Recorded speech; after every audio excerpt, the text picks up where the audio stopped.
Breaking news! San Miguel Beermen binitawan na si Terence Romeo kapalit ng mahusay din na guard ng Terra Firma na si Wami Tiongson.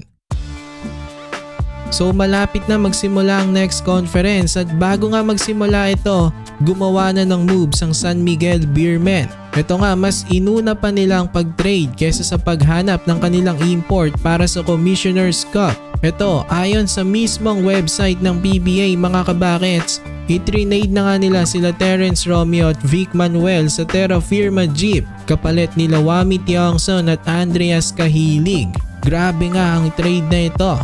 Well, ang obvious na rason bakit i-trade na ng SMB sila Terence Romeo at Vic Manuel dahil siguro itong si Romeo injury prone na. Kaya nga hindi na siya ganon kagaling kagaya nung nasa Global Port pa siya. At saka medyo matanda na rin itong si Romeo. Although yung kapalit nga lang niya na si Wami ay mas matanda sa kanya ng 1 taon. 33 years old na nga si Wami at 32 years old lamang si Romeo. Pero kahit na mas matanda itong si Wami, masasabi nga natin na mas maganda ang nilalaro nito kumpara kay Terence. Mas better na player ito ngayon, mas consistent. Last season nga nag-average itong si Wami ng 20 points per game, 4 rebounds at 4 assists. Medyo malayo kumpara kay Terence Romeo na nag-average lamang last season ng 12 points per game, 2 rebounds at 3 assists. Mas nakikitaan kung ang fit din ang play style nito ni Wami. Mas willing na passer siya at mas effective nga siya ngayon compare kay Terence Romeo. May kita naman natin na siya ang nagbubuhat sa Terra Firma.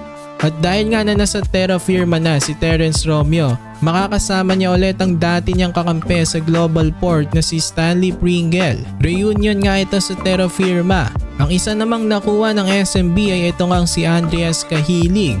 Magkaiba sila ng laro ni Vic Manuel. Si Cahilig finesse ang laro nito at shooter din ito sa labas. Si Vic Manuel naman low post player. Mas physical ito, pangkatawanan talaga sa loob.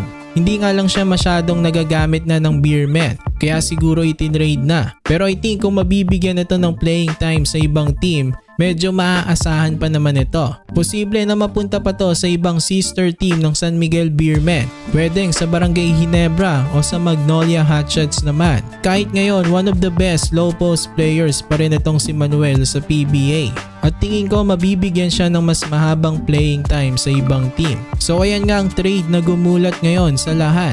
Ano masasabi nyo dito mga kabakets?